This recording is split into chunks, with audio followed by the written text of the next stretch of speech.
जय हिंद दोस्तों, स्वागत है आपका अपने इस ऑनलाइन प्लेटफॉर्म एग्ज़ाम हब पे। बीपीएससी शिक्षक भर्ती टीआरई 4.0 के बारे में हम लोग महत्वपूर्ण चर्चा करेंगे। चर्चा इस बारे में होगी कि जो साइंस वाला पोर्शन है, साइंस वाला जो पोर्शन है वो कहाँ से पढ़ा जाए, जिसमें महत्वपूर्ण होगा ये क्लास 1 to 5, 6 to 8, 9, 10 और 11, 12 के लिए साइंस के महत्वपूर्ण सवाल हर बार पूछे जाते हैं। अगर प्राइमरी में देखें तो आप 10 से 12 क्वेश्चन, कभी कभी तो 15 क्वेश्चन आपको मिल जाएंगे।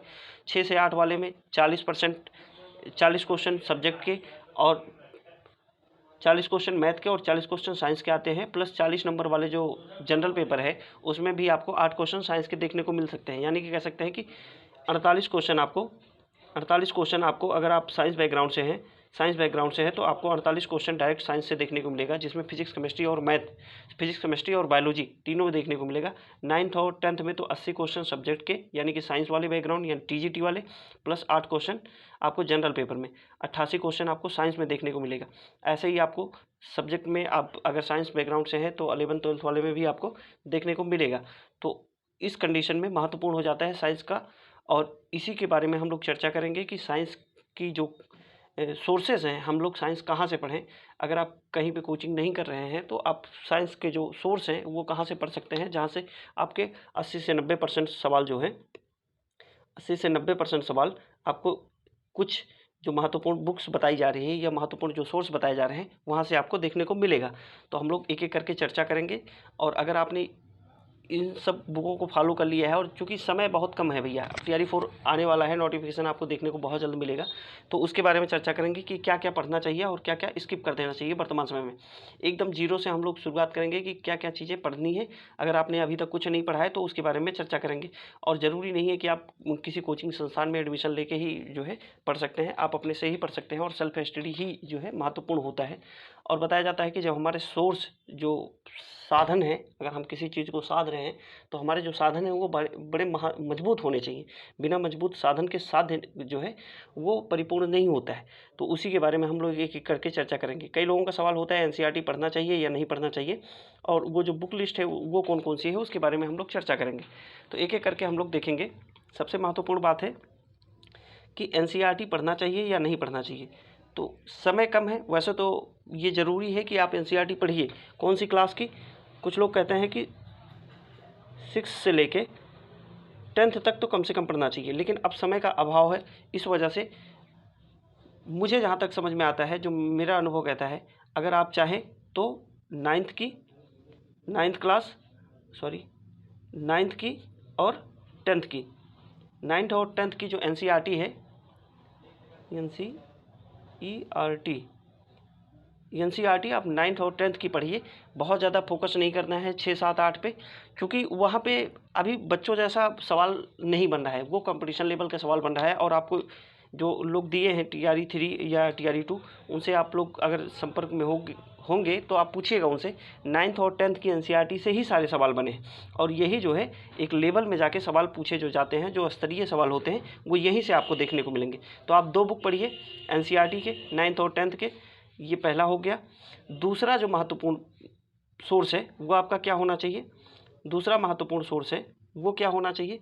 तो आप सबसे पहले पीवाईक्यू करिए, प्रीवियस ईयर क्वेश्चन आप करिए। प्रीवियस ईयर क्वेश्चन करने से आपको एक आइडिया लगेगा कि हाँ सवाल किस लेवल के पूछे जा रहे हैं। टीआरई 1, टीआरई 2 और टीआरई 3 के जो पेपर हैं, टीआरई 1, टीआरई 2 और टीआरई 3 के जो पेपर हैं, चाहे आप 1 से 5 दे रहे हो, 6 से 8 दे रहे हो, 9, 10 दे रहे हो, 11, 12 दे रहे हो, आपको सारे पेपर देखने हैं। प्राइमरी के भी, जूनियर के भी, टीजीटी और पीजीटी सारे पेपर देख लेने हैं। टीआरई 1, टीआरई 2 और टीआरई 3 के ये तीनों के पेपर देख लेने हैं। टीआरई 1 में प्राइमरी का जो पेपर हुआ है वो 2 शिफ्ट में हुआ है, उसको देख लेना है, और 6 से 8 देख लेना है, 9, 10 और 11, 12। अब ऐसा मैं इसलिए कह रहा हूँ क्योंकि कई बार सवाल रिपीट होते हैं डायरेक्ट। अभी टीआरई 3 में देख लीजिए, जो टीआरई 3 में 6 से 8 वाला पेपर हुआ है, वही जाके प्राइमरी में भी सवाल कुछ पूछे गए हैं, डायरेक्ट पूछे गए हैं। टीआरई 2 के पेपर डायरेक्ट जो है आपको टीआरई 3 में देखने को मिले हैं। तो प्रीवियस ईयर पेपर जो है ये महत्वपूर्ण हो जाता है। तो 2 सोर्स हो गए। सबसे पहले आप प्रीवियस ईयर पेपर कर लीजिए, उसके बाद दूसरा सोर्स है एनसीईआरटी 9, 10, चूँकि अब 6 से 8 पढ़ने का समय नहीं रह गया। तीसरा जो महत्वपूर्ण सोर्स है वो घटना चक्र है। क्या है भैया? घटना चक्र है। घटना चक्र है, साइंस की घटना चक्र आती है, आप उसको लेके पढ़ लीजिए। ये मुश्किल से आपको घटना चक्र पढ़ने में 7 से 8 दिन लगेंगे। प्रीवियस ईयर पेपर आप एक दिन में कर सकते हैं, सारे प्रीवियस ईयर पेपर एक दिन में कर सकते हैं, उसको 2-3 बार पढ़िए। एनसीईआरटी एक हफ्ते का काम है 9th का, और एक हफ्ते का काम है 10th का। इन सबको आप चाहेंगे तो तेज़ी से 2-3 बार पढ़ सकते हैं। चौथा जो महत्वपूर्ण सोर्स है, ये 4 सोर्स हम बता रहे हैं, इसी पे आप काम करिए, लगातार काम करिए। पहला है प्रीवियस ईयर पेपर, दूसरा है एनसीईआरटी, तीसरा है घटना चक्र, और चौथा है एक आती है बिहार स्पेशल की प्रीवियस ईयर पेपर, बीपीएससी के द्वारा जो पीसीएस वगैरह में पूछी जाती है। बीपीएससी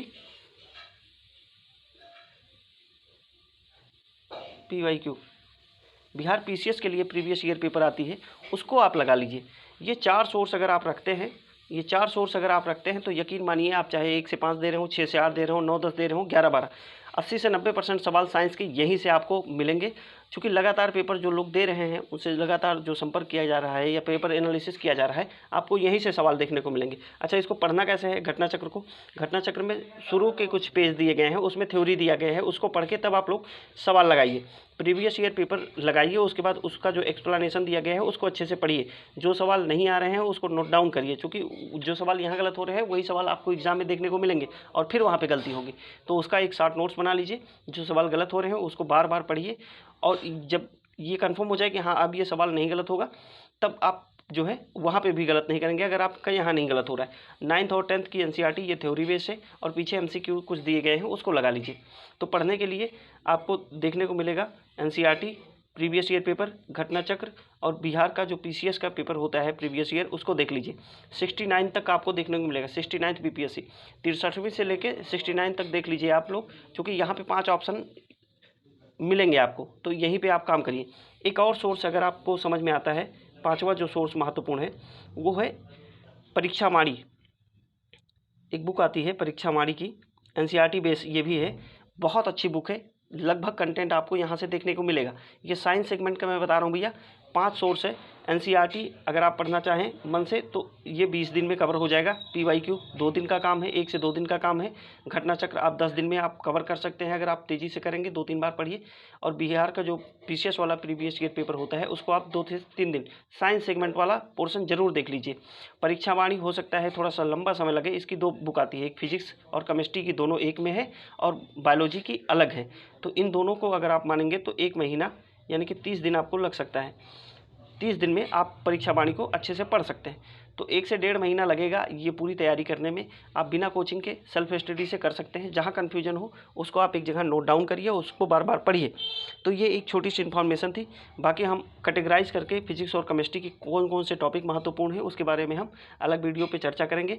ये क्लास जो है, ये वीडियो 1 से 5, 6 से 8, 9, 10, 11, 12 सभी के लिए है, और विशेषकर 6 से 8, 9, 10, 11, 12 के लिए है। प्राइमरी में भी सवाल 8 से 10 या 12-15 क्वेश्चन पूछे जाते हैं।